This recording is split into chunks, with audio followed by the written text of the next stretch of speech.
கேகேஆரோட ஒரு பெரிய death over ஸ்பெஷலிஸ்டா இருக்க போறாரு. ஏன்னா அதிகமான விலை கொடுத்து கேகேஆர் இந்த வருஷம் வாங்கினது Matheesha Pathirana. Already Sri Lanka cricket board வந்து பாத்தீங்கன்னா அவங்களுக்கு என்ஓசி தராம லேட் பண்ணிட்டு இருக்காங்க.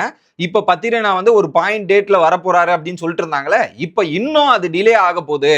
ஸோ ஏப்ரல் 15, 16 வரப்போறாருன்னு சொல்லிட்டு இருந்தாங்க. இப்ப அது கூட வர்றதுக்கான வாய்ப்பு இல்லை அப்படின்றது தான் தகவல் வருது.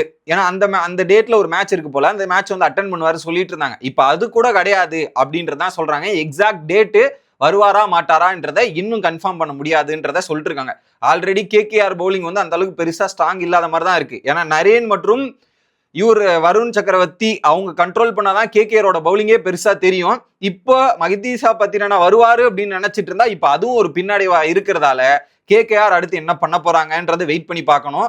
இதுல கேமரன் கிரீன் பவுலிங் போட ஆரம்பிச்சிருக்கிறாரு. அவர் போட வந்தாவது யூட்டிலைஸ் பண்ணுவாங்களா அப்படின்றது பொறுத்து இருந்துதான் பார்க்கணும்.